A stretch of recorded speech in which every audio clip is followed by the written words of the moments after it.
These are Nebraska corn farmers. They work in acres, not hours, harvesting the energy and climate solutions the world needs. We are proud to stand with you. The success of tomorrow's soy industry depends on the actions we take today. The future is here, and the time to move is now. Market Journal, Television for Agricultural Business Decisions, is a presentation of the University of Nebraska-Lincoln's Institute of Agriculture and Natural Resources, in partnership with the Nebraska Rural Radio Association. Promotional support provided by the Nebraska Farmer Magazine, and partial funding provided by the Nebraska Soybean Board and the Nebraska Corn Board. Well, hi everyone, I'm Bryce Duskett, and thank you for joining us today on Market Journal. We've got a great broadcast ahead, including some tips for caring for cattle during the hot summer days. Oklahoma State's Derrell, he's standing by to share his take on the cattle markets right now. And Eric Hunt, he'll have your latest weather forecasts coming up as well. We'll be introducing you to some of the new faces leading the University of Nebraska's Institute of Agriculture and Natural Resources. All of that is coming up on this week's show, but let's begin right here. Tarspot and southern rust have been slowly creeping into more fields across Nebraska. To get an update on these diseases and how they're progressing and what you can do to protect your yield, we caught up with Nebraska Extension plant pathologist Dylan Mangel.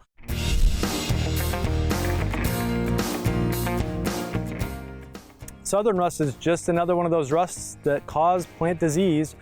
Just like common rust can cause disease on corn, the difference with southern rust is it's not going to overwinter in Nebraska, and it didn't last winter. Even in a mild winter, it can't stay here.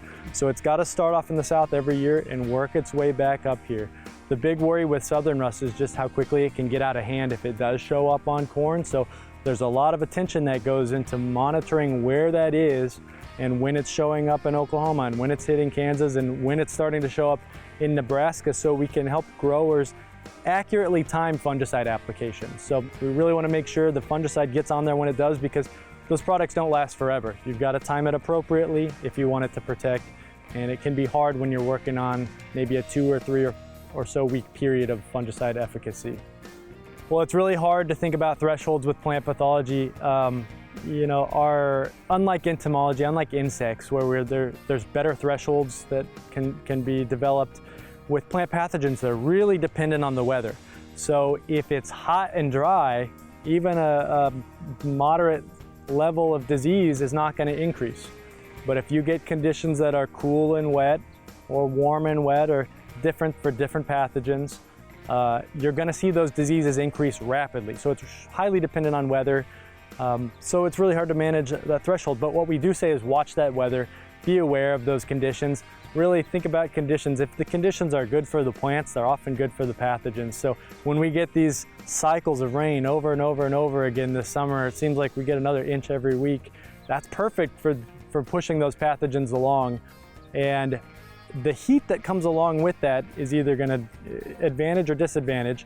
In the case of southern rust, it's a southern disease, so you could imagine it's evolved to prefer that heat, and more heat along with this water is going to push that even further. Be prepared to make that application. You don't want to hit it too soon, because these can be polycyclic. They multiply and multiply. So you don't want to get it too early, but you want to take care of that once it gets to a certain point. But really the most effective timings we've seen are VT R3 in that window.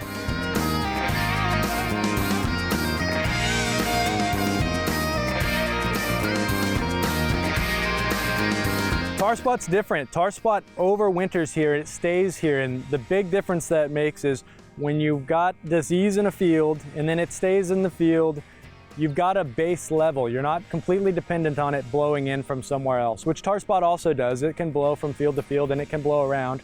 But if you've got a field that had a low level of it 1 year, maybe in 2 years when you have corn back in that field, it's a little bit higher, rotate, it's a little bit higher, so you can build up this generational level of disease in that field. So that's sort of the difference with how it gets there. A big difference weather-wise, it also prefers the moisture. It's more of a, it's not been around for long, but it's done best in the north central region. We've seen it in the I-states and we've seen it move west. It hasn't been as successful in the south. It does a little bit better in the cool conditions. So just like I said, in southern rust, if we get warm conditions, it's going to do well. If we get cooler conditions, which seems to be more likely in the next week or so, we've got some cool days, Tarspot really might benefit from that cool weather. Fungicides are effective against Tarspot.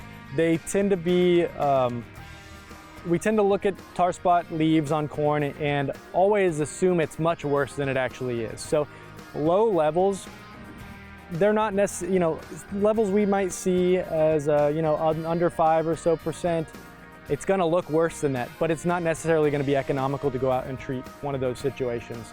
And in fact, in a lot of Nebraska, the levels are so low, even if you're seeing it, it might not be economical to deal with that. If you do have high levels, some treatments, VT to R3 again, are gonna be the most economical that we've seen in data, and a lot of that data has come from the I-states where they've been dealing with this longer. We are, Tamara Jackson-Zims, our corn pathologist here at the University of Nebraska-Lincoln, has put a lot of work into fungicide trials on southern rust, fungicide trials on Tarspot. Our problem is we just haven't had as many years to try those things out. So, but between the I-states and us, we do have a lot of data, and we've got a lot of tools that are on the market that are effective that we've seen already. And we do have all those resources online. If you go to the cropprotectionnetwork.org, we've got fungicide efficacy tables for corn, soybean, wheat, all of them are on there. Thanks for that information, Bill. Be sure to stay up to date on the latest information coming out from the fields with Nebraska Extension experts when you visit cropwatch.unl.edu. That's the best place to stay in the know. Well, Nebraska's Institute of Agriculture and Natural Resources is seeing some new leadership. Dr. Tiffany Heng-Moss has been named the interim vice president and vice chancellor of the Institute. We recently welcomed her here to the Market Journal set to learn more about her vision for the role and how she plans to build on the Institute's strong foundation. Well, I want to talk about what this new leadership role means for you. Most recently, you served as the Dean of CASNR, the College of Agricultural Sciences and Natural Resources, for quite a few years. So what's this opportunity mean to you? Yeah, well, thanks for the question, Bryce. It means a great deal to me. As many know, I'm originally from a small town in southeast Nebraska. I'm a proud graduate of CASNR, the University of Nebraska-Lincoln, and I started my career as a faculty member here. So it's a true honor and a privilege to give back by serving the Institute, the university, and the people of this great state of Nebraska. I've got to look down and check my notes, make sure I get all this right. You've been a faculty member, a researcher, extension specialist, and dean. So what inspired you? Let's back up. What inspired you to get your start with a career in agriculture? Well, Bryce, that's a great question, and I will just start out by saying it was not a linear journey by any means, and I know many students can relate to that. I had several majors that I explored along the way, and what was really a pivotal moment for me was the opportunity to engage in experiential learning. I will add that we didn't call it experiential learning back in the early 1990s, but I had the opportunity to be a part of a research project. And that research experience was transformational for me, and it led me to a pathway to pursue a career in agriculture. And I'm just so appreciative for those mentors that saw potential in me and invested in my professional development. And really looking back, could not have chosen a more impactful career than combining my passion for ag, natural resources, with teaching, with research, and with extension.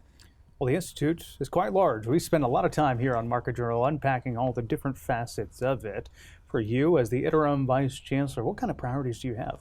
Sure. Well, that's a great question also. And I would just first emphasize that it's important that it's a collective and shared vision and set of priorities. So just over a year ago, we launched the IANR strategic directions that was informed by feedback from internal stakeholders to the Institute, as well as our stakeholders across the state of Nebraska. And within that strategic directions, we have three priorities. The first is to grow and strengthen agriculture and our natural resources ecosystems. Secondly is to improve the health and well-being of Nebraskans. And third is to contribute to the economic growth and vitality of our over 500 communities across the state. So what I'm most proud of is each and every day we're having an impact on the people of Nebraska and beyond.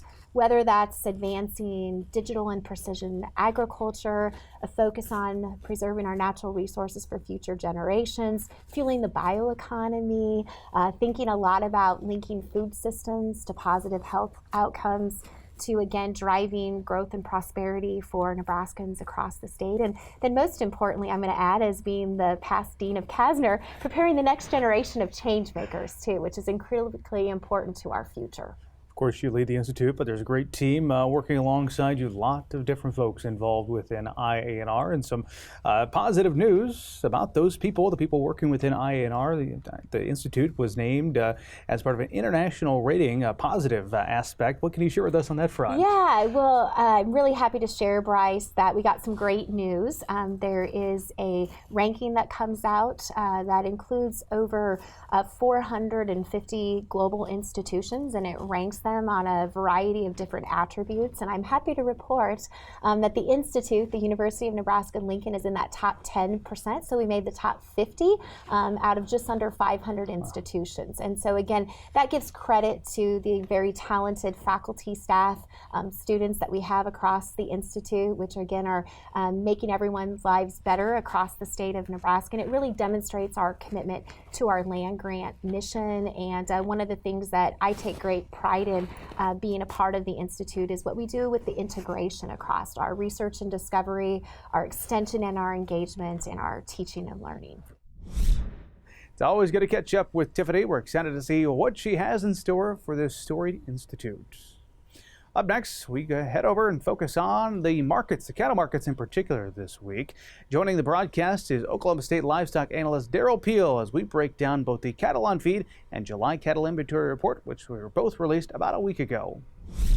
Well, based on the latest USDA report, the biennial report that comes out, we've got the data that shows the U.S. cattle herd is now the smallest in history since USDA began tracking that. How important of a milestone is this for the cattle industry based on that inventory report? Well, you know, the main thing is that it continues what we've been seeing develop here. The January report showed that.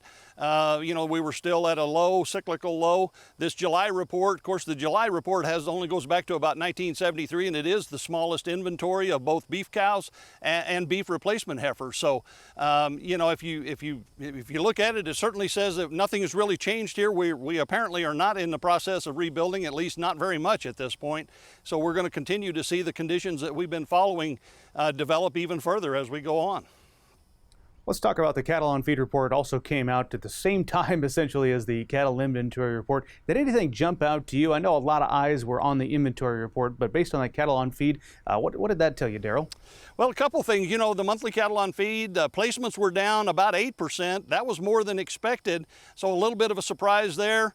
Positively for the industry, marketings were about as expected, but the on-feed total then comes in a little bit smaller than expected.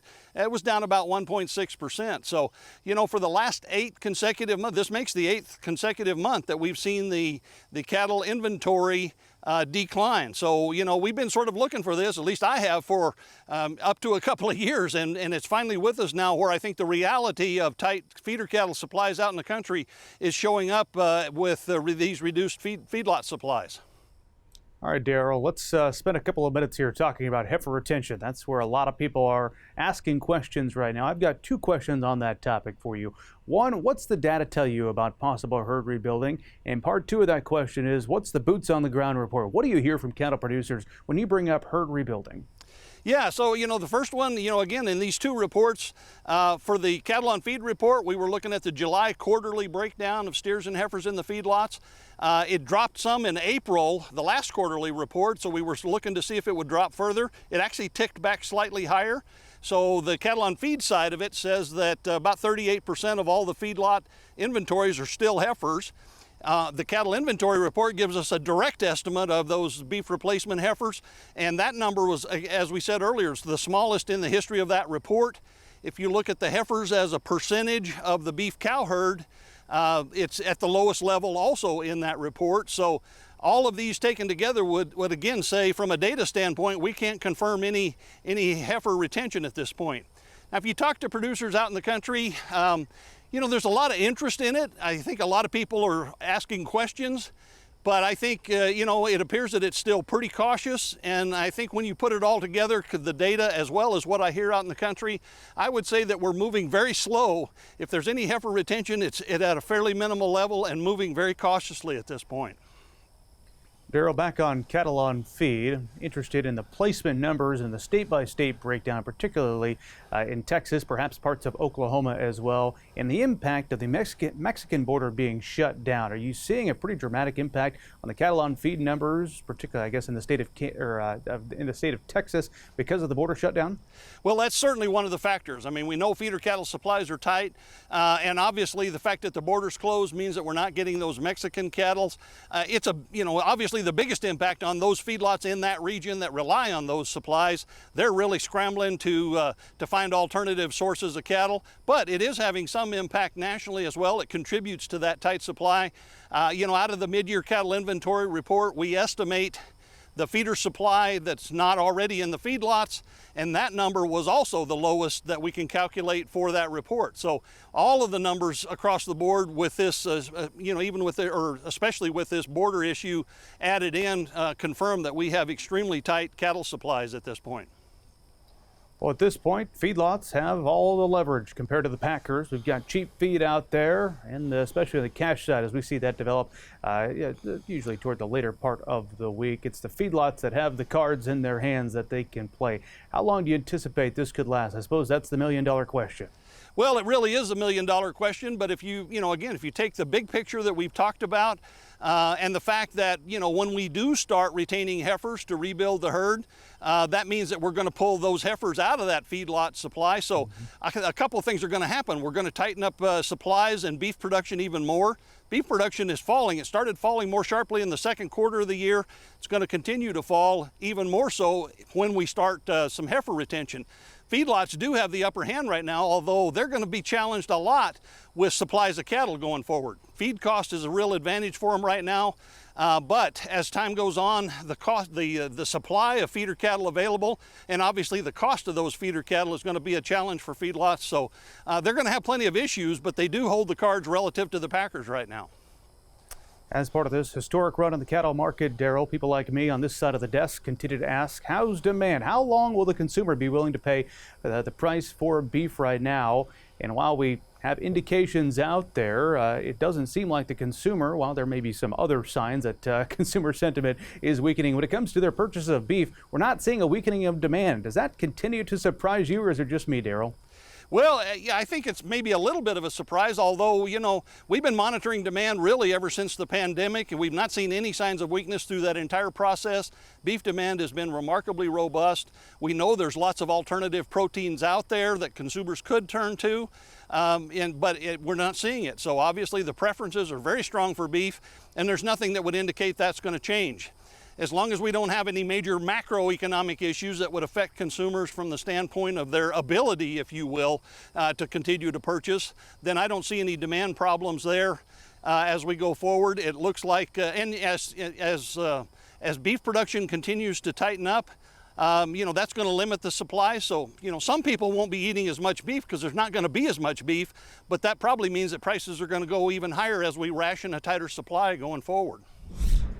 My thanks to Derrell for taking the time to join us here on the program. As a reminder, we love to ask your questions for our market analysts on the show. So if you have one, go ahead and get in touch with us on social media so I can pass your question right along.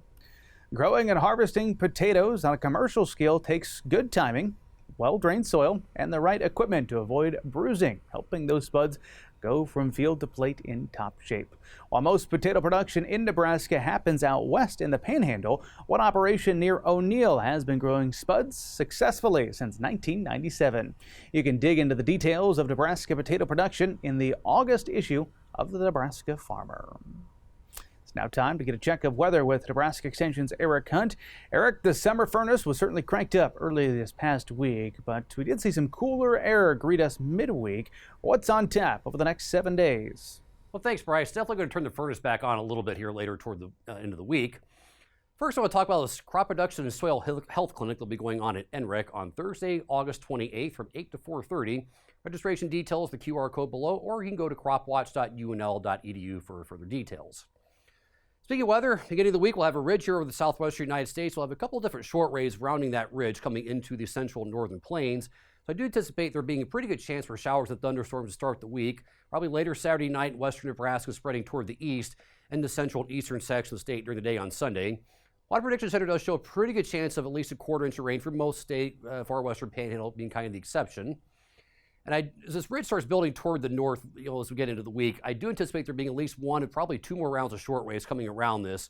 So we might have a little chance of storms across portions of central Nebraska on Monday, and there may be more potent short wave coming into the northern high plains and central western corn belt as we head into Tuesday and Wednesday. So I do anticipate there being a chance for showers and thunderstorms to develop in South Dakota and central Nebraska and slide their way east-southeast into the I-states as we head into Wednesday morning. Water Prediction Center is not particularly bullish on that occurring, but I do think there's going to be a risk of having some precipitation, potentially heavy precipitation and severe weather as we head toward Tuesday and Wednesday.